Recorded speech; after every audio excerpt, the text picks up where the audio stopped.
My first 4 years in my engineering career were shaped more than anything by fear. I didn't know how to be a leader. Well, honestly, I didn't even know how to be a professional yet.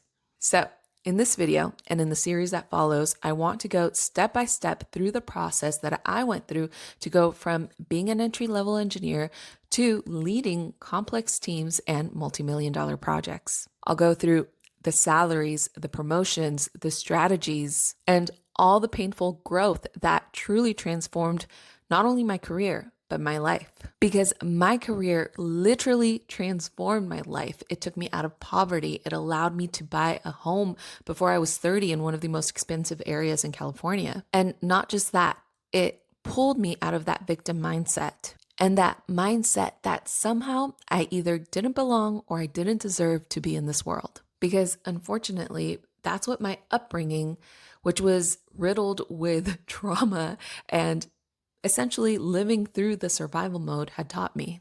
This is the part of my journey that not a lot of people know, but it's the part that shaped everything that came after this. And they were the hardest years of my career, but also the most important. We're going to start with years 1 through 4, ages 22 to 26. Let's start with, how did I get my first engineering job? First off, you should know that I went to college purely through brute force. I barely knew that I had to take the SATs, and I stumbled my way through the entire admissions and requirements process.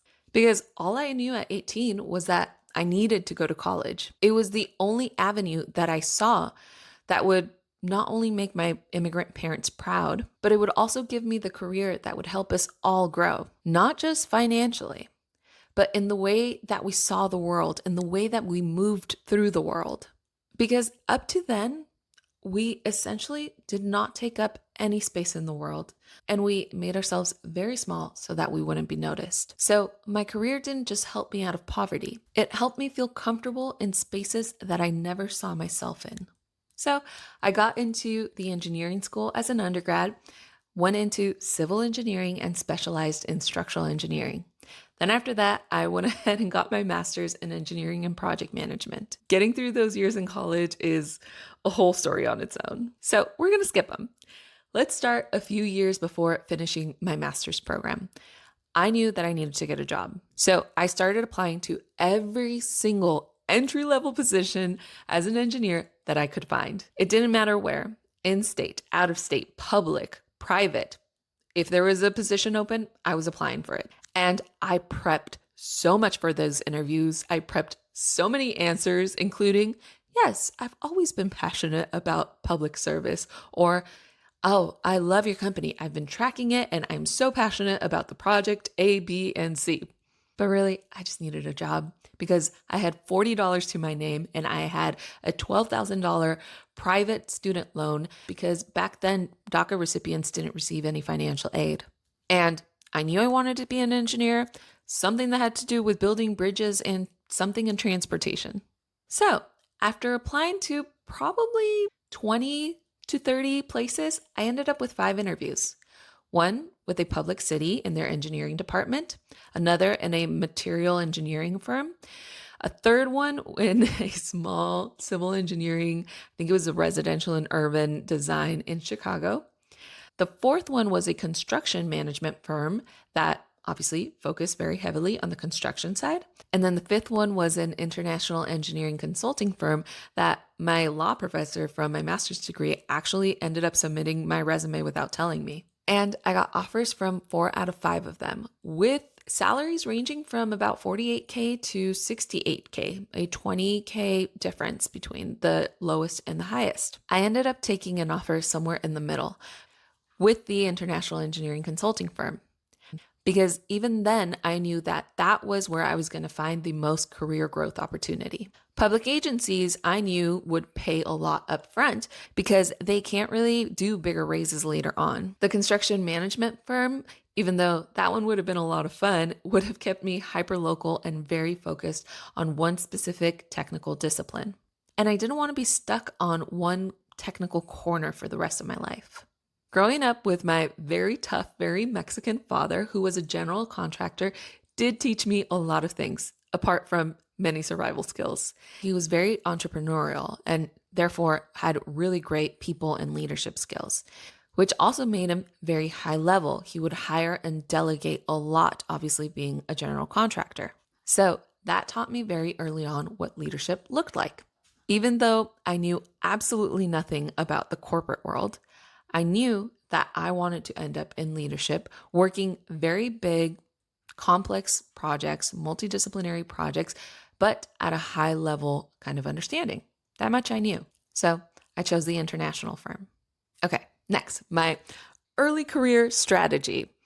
I don't know if I want to call it a strategy because I didn't know that it was. I did it without realizing it. Once I started this job, I approached everything with one mindset and I hyperfixated on it for a couple of years, which was I wanted to become very competent and learn all aspects about delivering projects and engineering, not just my small little component. I kept thinking if I'm going to be in responsible charge of a design and I'm going to have to stamp it one day, then I want to know how to do everything from scratch. I wanted to know every single step, which led me to really hyperfixating and spending a lot of time in figuring out how to engineer whatever it was that I was engineering that day. And unknowingly, I became an SME and got really, really good at the tools because very, very quickly, I realized the lack of efficiency in my industry and that we were never using the tools and the programs that we had to their fullest potential. It was so frustrating that we were doing things manually when we could so easily automate them. So, as much as I couldn't control everyone else, I could control me. And I really, really got deep into knowing how to use my programs. I learned how to use all the tools for design and engineering. That made me so efficient that no one could do anything as fast as I could. So I ended up getting the hardest jobs with the least amount of budget. But there's this running joke in my family that I'm not the smartest person, but that no one can outwork me and no one can outdo my stubbornness. Although I just think it's resilience. So this is the period of my life where I would work those 60-hour weeks in order to get really, really good at my craft. I honestly believe that your 20s are meant for you to use and invest all the time you can to get really good at some high value skills. That takes me to probably year 2 to 4, where at this point, I'm feeling pretty comfortable with my competence, and that technical competence is making me feel confident. Couple of things that I did in order to hone in even more on my craft was ask a lot of questions, not just about my very specific small component of engineering, but about all the components of the project. At this point, I probably haven't learned how to think high level and holistically about a project, but I do know that there's multiple disciplines that I needed to coordinate with all of them. And so I wanted to understand the project as a whole, the engineering side of the project as a whole, so that I could deliver my portion without having been told later, well, you didn't think about X, Y, and Z simply because I was too junior to know about the project as a whole. I wanted to start thinking about how do you coordinate with others? Who do I need to take into account for my specific design? I also, like I said, started asking about how to deliver something from scratch. How did we get the data? Where did this specific design come from? Just because I started in the middle didn't mean that I just ignored the whole context and background on how the design got to where it got. I always wanted to know how things started from the beginning, and I wanted to know where they were going to end up if I wasn't the one that was going to deliver the project. And then, like I said, the next thing was just putting in all of those hours to practice, repetition, do things over again in a different setting so that things start becoming really easy, so that those skills, those high value skills that you have are starting to become second nature. And the last thing that I started doing was kind of like creating standards of operations for myself. I would have my OneNote or my notebook and I would write everything on how I did what I did. And not just, press button 1, press button 2, that'll get you to this, but even how I designed something and the design aspects, how I thought through designing something and how I thought through all the design aspects. Eventually, I used all those notes to teach. So by this point, year 3 to 4, I'm really starting to go from, I don't know what I'm doing to, I don't really know what I'm doing, but I can figure it out, which is where you want to be. Those first job responsibilities, year 1 to 2, were very foundational. They were things that any entry level engineer would do: quantities, CAD work, looking at requirements and standards, doing very small handheld tasks. But the quicker you get really good at those things, the quicker you can move into doing entire portions of a design or project by yourself. So that's what happened to me. Year 1 to 2, yeah, maybe I was handheld a lot and I was learning a lot. But by year 3, I was designing by myself, no hand holding, no questions. I was putting full designs together so that I could then deliver it to a senior engineer who could then review it. And then during year 4, I started delegating. I started working with interns and engineers more junior than I was in order to have them help me figure out these tasks, figure out these designs so that we can deliver them together, which meant that I started taking on leadership roles, that I started taking on task lead roles. There was a task that I needed to lead with this little group of people and I needed to deliver. I was accountable for their work. I was accountable for teaching them, and I was accountable for delivering the task. I was quite terrible at this, by the way, especially at the beginning. I was a micromanager. I was a really bad teacher, and I felt too busy to be doing it. So I kind of felt a little too important to be doing that, which was so silly. But because of that, I had the time and space to start coordinating with other disciplines directly. So I wasn't going through the senior engineer anymore. I was going to them myself. I was talking to them myself. I was coordinating these design tasks with the other disciplines and learning those communication skills that I would eventually need. Okay. So, like I said, by year 3, 4, I'm starting to feel a little confident. I'm starting to feel a little comfortable in my technical role, which made me want to start looking out. I joined professional organizations like Engineers Without Borders and WTS, which is a women in transportation professional organization. Because apart from knowing that I wanted to become a licensed engineer and make good money, I also knew that I wanted to give back. At this point, I really wanted to start understanding my industry, and I also had this need to use what I had learned to somehow give back to the world. At around 24, I traveled to Africa, where I taught water sanitation courses to high schools and middle school students, and I also taught how to build a water sanitation system for underground water. That trip kind of changed how I viewed the world. One, I felt extremely grateful because even through all of the challenges in my life, I had the opportunity to build my career, and now I was able to go visit different cultures, to go teach what I knew to different cultures, which was so incredible. But more importantly, that trip really clarified for me what I wanted to do with my career. I wanted to work on sustainable projects, projects that were good for the environment and good for the world, and I wanted to make money doing it. Was that too much to ask for? Growing up poor meant that I never felt guilty about wanting to make money. I did hear a lot that you should do it because you're passionate about it. You should do it because it's good for the world. But I always thought that was a privileged mindset. So after this, I started noticing a lot of misalignment between what I was doing and my values. Don't get me wrong, the transportation projects that I was working on were really, really good for the communities, but they weren't necessarily environmentally friendly. And that portion of the industry had almost like a salary cap, and it limited the growth that you could have in that specific portion of the industry. So I wanted projects that were not only good for the communities, but they were sustainable, they were environmentally friendly, and they were in an industry that was thriving and wouldn't cap my salary. So this internal shift started happening. And I felt very misaligned with my career. I didn't do anything about it yet. The career pivot happened way later.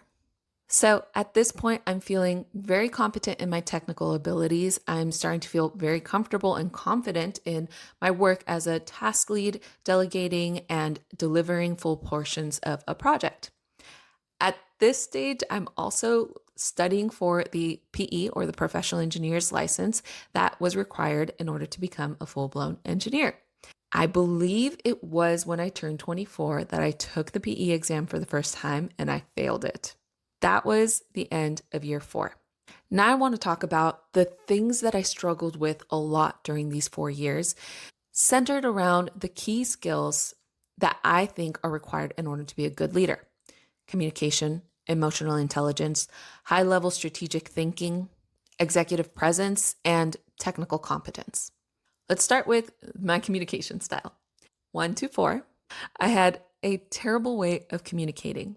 I rambled. I often had a question in my voice because I didn't even know what I was asking or what the point of what I was saying was. I struggled a lot with responding way too quickly without thinking about what I was going to say. I rushed my answers. I rushed myself all the time in order to provide an answer because I didn't feel comfortable in my own skin to just sit with myself and then calmly provide an answer.